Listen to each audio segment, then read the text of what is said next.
Bir yıl önce yurt dışındaki şirketimi batırdığımda altından kalkamayacağım borçlar içerisindeydim. Ne yapacağımı bilmiyordum. Zor zamanlar geçirmiştim. Ama bunun üstesinden gelmenin de bir yolunu buldum. Biliyorum borç ödemek hiç kolay değil. Türkiye'deki vatandaşlarımızın en az yarısı kart borçlarını döndürerek geçindiğinin de herkes farkında ve bu psikolojiden çıkmak, hayata normal olarak dönmek hiç kolay değil. Ve bu videoyu izledikten sonra da inşallah sana yardımcı olacağını düşündüğüm tecrübelerimi aktarıyor olacağım. Öncelikle borcu neden yaptığımızın farkına varmamız lazım. Ben keyfi olarak mı harcadım? Önümüzdeki ayları düşünmeden mi bu hale geldim? Yoksa gerçekten sıkıştığım için, gerçekten borçlanmak zorunda kaldığım için mi borçlandım? İlk önce bunun bir farkına varalım. Kendimizi gerçekten vicdanımızla düşündüğümüz zaman diyelim ki evet, ben bunu keyfi olarak yaptım, farkındayım. Onun üstüne gitmemiz lazım. Peki nasıl üstüne gideceğiz? Ben yaklaşık 3 bankanın da üzerinde mesela bankalarla farklı borçlanmıştım. Biri işte daha küçük bir borçtu, biri daha orta bir borçtu, biri daha yüksek bir borçtu ve düşündüğüm zaman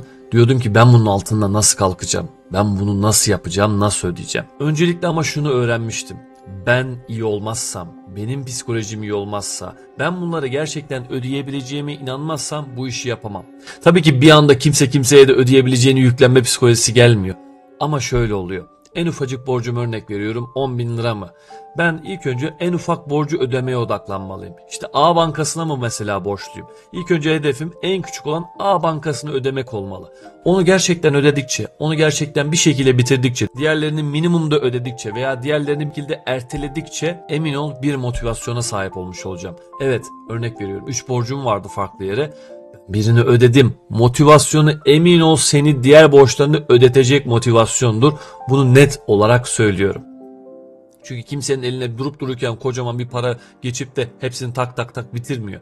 Herkes ufak bir şekilde adım atarak başlıyor ve bir bakıyoruz attığımız ufak adımlar devasa adımlara dönüşmüş. Yaklaşık borçlarla bir yıl boyunca uğraşan biri olarak bunları söylüyorum. Yani masal anlatmıyorum. Şunu yapmalısın, bunu yapmalısın demiyorum. Bir yıl boyunca bunu çekmiş bir insan olarak söylüyorum. Burada başta dediğim gibi küçükten başlamak, küçük adımlarla başlamak önemli. Yani ben bu işte örnek veriyorum 1.000 liradan bir şey olmaz dememek önemli.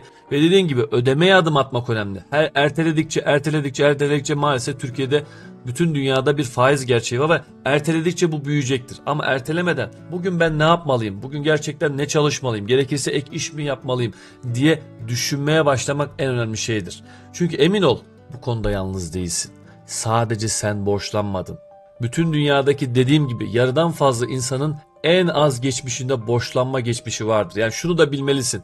Ben borçlandım, dünyanın en kötü şeyini yaptım değil. Dünyanın en büyük şirketleri de borçlanarak büyüyor, yeri geliyor. Yeri geliyor en büyük şirketleri kuranlar da zamanında borç batağından çıkıp bu hale geliyor. Yani borçlanmak dünyanın en kötü şeyi değil.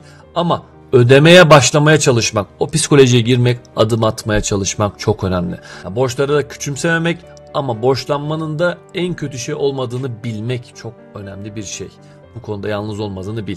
Ve sen adım attıkça, ufak bir şeyleri kapattıkça, ödedikçe, motivasyon sahibi oldukça emin ol diğerlerinde kapatacak motivasyonu buluyorsun. Ve en sonunda en büyük ödüle ulaşıyorsun. Evet, ben hepsini temizledim.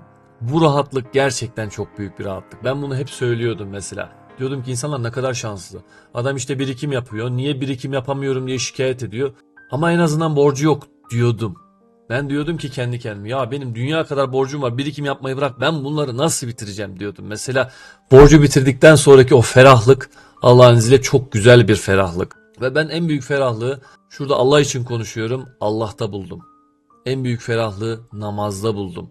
En büyük ferahlığı gerçekten ona teslim olup gerçekten dualarımı samimi bir şekilde isteyerek buldum. Dua ederek buldum.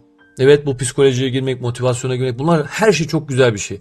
Ama manevi olarak tek sığınacağımız yere sığınabilmek, tek sığınacağımız yere müracaat edebilmek kadar rahatlık veren, ferahlık veren bir şey yok. Bizim en büyük olayımız şu: biz elimizden gelen emeği vereceğiz.